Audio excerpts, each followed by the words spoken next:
Como parte de un proceso de organización y análisis por parte de mujeres y autoridades indígenas de la región Ixil y Uspantán, el miércoles 4 de febrero se sostuvo una audiencia en la sede central de INASIF en la ciudad capital, con el objetivo de presentar peticiones relacionadas con el funcionamiento de esta institución en el departamento del Quiché. Las mujeres, lideresas y autoridades indígenas han desarrollado un proceso de análisis en torno a la situación de las mujeres indígenas, el acceso a la justicia y la atención en los servicios públicos en general, derivándose de la iniciativa de prestar acciones concretas en busca de mejorar estos aspectos relacionados con la población indígena. Una de las principales dificultades para los usuarios de los servicios de justicia son las grandes distancias que deben recorrer en detrimento de su economía familiar y alteración de su dinámica familiar. Otra situación a tener en cuenta es un incremento de la demanda de estos servicios por parte de jueces y fiscales, especialmente, señalaron las autoridades indígenas. La delegación señaló, es necesario que los funcionarios en su mayoría sean mayas hablantes o en su defecto la contratación de intérpretes para verdaderamente brindar una atención con pertinencia cultural a la población. Las autoridades indígenas a su vez ofrecieron su apoyo para el fortalecimiento del servicio que brinda el INASIF en el Quiché. Con información de Sadicar de Asociación Ajkemap, descolonizando la información, prensa indígena y campesina.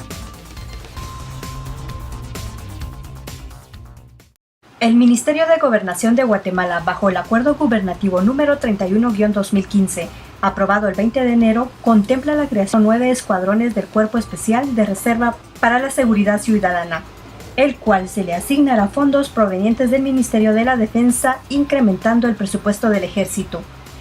Este tipo de acciones y acuerdos que el gobierno de Otto Pérez Molina está impulsando e imponiendo nuevamente ratifica su política de militarización de los pueblos. Varios de estos escuadrones tendrán su jurisdicción operacional en comunidades como San José del Golfo y San Pedro Ayampuc, San Juan y San Pedro Zacatepeques, San Raimundo, Chuarrancho, Huehuetenango, Quetzaltenango y San Marcos, territorios que se encuentran en la defensa del territorio ante las amenazas de la industria extractivista. Con información comunitaria, descolonizando la información, prensa indígena y campesina. La pobreza en Guatemala en los últimos 15 años había tenido un comportamiento nominal hacia la disminución. Sin embargo, durante el año 2010 y 2011 se muestran indicadores que van nuevamente en ascenso. Según los resultados de la encuesta de condiciones de vida en COVID 2011, publicados por el Instituto Nacional de Estadística INE, la tasa de pobreza general se incrementó de 51% en el 2006 hasta 53.71% en el 2011. En el departamento de Chimaltenango, los resultados de la encuesta de condiciones de vida muestran que el 68.27% de la población viven en condiciones de pobreza y el 18.59% en pobreza extrema. Muchas mujeres aquí pues salen así al monte, porque como no tienen cómo ayudarles, salen pues a trabajar al monte, ¿verdad? Y yo miro que ahí es muy sacrificado, muy duro pues para uno de mujer, porque salíamos a las 6 de la mañana y entrábamos hasta las 7, 8 de la noche. 155 familias de Zaragoza, San Juan Comalapa, Chimaltenango y San Andrés Izapa han iniciado negocios rentables, entre ellos venta de verduras, cerdos, gallinas, productos de consumo diario, tejidos, venta de tortillas, shampoo, lociones, cremas, entre otras. Estas iniciativas se han logrado con el esfuerzo y la creación del hábito del ahorro de cada una de las mujeres participantes en un proceso del fortalecimiento de una economía solidaria que Asociación Ceiba impulsa en dichos municipios. Los 22 grupos de autogestión llevan un proceso y sistema de ahorro y préstamos solidarios para implementar sus propios negocios, aportando a la economía familiar. Durante todo el proceso se ha identificado que el área de Zaragoza, Comalapa, Izapa y Chimaltenango son áreas donde predomina el machismo. Con pocos recursos, los niveles de educación son muy bajos, sin organización y su principal fuente de trabajo es la agricultura y la crianza de animales, por lo que el programa que Ceiba está implementando en esta región ha permitido que las mujeres mejoren su autoestima, la relación con sus parejas y sus hijos e hijas es más cordial,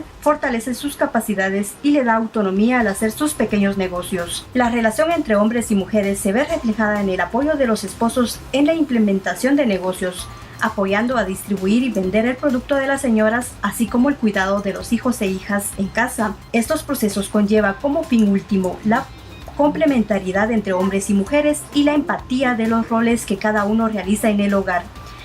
Con información de Ana Matsir de Asociación Ceiba, descolonizando la información, prensa indígena y campesina. El Centro para la Acción Legal en Derechos Humanos CALDH estará realizando la presentación pública del documental Sembrando Semillas de Memoria, documental que aborda la histórica sentencia por genocidio y delitos contra los deberes de la humanidad y el significado de este primer grano de justicia. La presentación se realizará el próximo jueves 19 de febrero del 2015 a las 17 horas en Teatro Lux de la ciudad capital. Dicha presentación será de entrada libre. Les esperamos.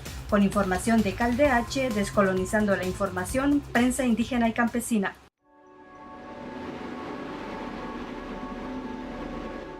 Este día quedará en la historia y en la memoria de los pueblos que resisten la violencia, el racismo, la discriminación, el despojo, la exclusión y el olvido como un inicio de esperanza.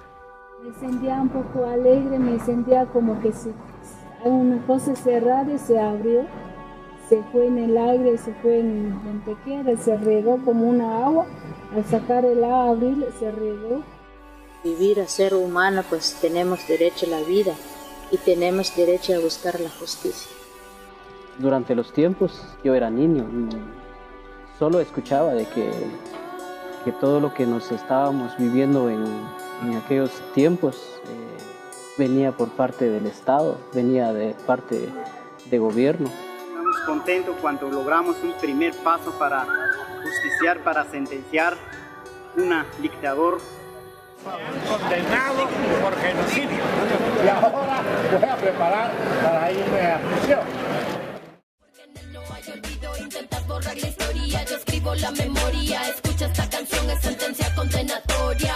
Genocidio no es ya solo una lucha de nosotros en el país, sino que también es un reclamo en el mundo que se juzgue y se condene a los genocidas en Guatemala. Si hubo genocidio.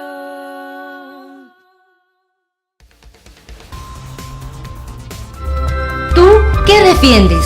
Soy defensora de la tierra. Si defiendes una causa que consideras justa, si defiendes la vida, la libertad y la seguridad de las personas, tú también eres defensor o defensora de derechos humanos. Defender la vida es un derecho. Somos defensores. Defendemos el derecho a una vida digna. Con este mensaje, el pasado 26 de enero se lanzó la campaña por la defensa de los defensores de derechos humanos en Guatemala. Durante el lanzamiento de la campaña, se realizó el conversatorio ¿Por qué defendemos los derechos humanos?, en el cual participaron líderes comunitarios del Valle del Polochic, de San Rafael Las Flores, así como el procurador de derechos humanos Jorge de León Duque y el obispo de Huehuetenango, Monseñor Álvaro Ramazzini. ¿Tú qué defiendes? Soy defensor del agua. Cuando alzamos nuestra voz y mostramos inconformidad ante actos injustos que afectan nuestras vidas y las de nuestra comunidad, defendemos un derecho. Defender la vida es un derecho. Somos defensores. Hermelindo Kush del Valle del Polochic expresó: hace más de 20 años vi muchas injusticias en mis comunidades. Las desigualdades, las masacres que hubieron, la explotación de nuestras comunidades, me motivó a luchar para que todas y todos tengamos una vida digna.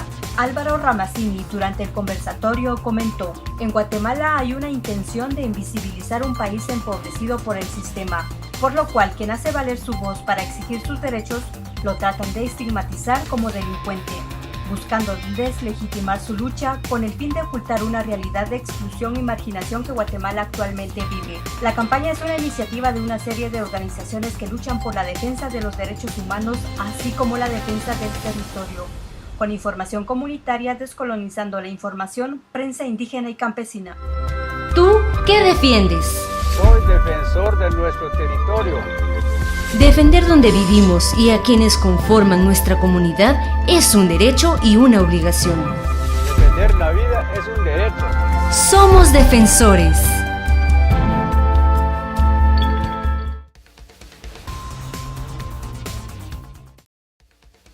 Mujeres y hombres de comunidades de la región Chortí de Jocotán a través de emprendimientos económicos, son apoyados por la Asociación Indígena Campesina Chortí Nuevo Día para mejorar y recuperar la elaboración de productos artesanales. Las comunidades de Jocotán desde sus antepasados han elaborado artesanías, hamacas, petates y morrales. Mujeres, hombres, niñas y niños apoyan en la elaboración de estos artículos, mismos que ayudan a la economía de las familias. Con estas acciones se generan trabajos e ingresos que no dañan la madre tierra y recuperan las prácticas ancestrales de las comunidades chortí. Con información de Norma Sancir de Asociación Nuevo Día, descolonizando la información, prensa indígena y campesina.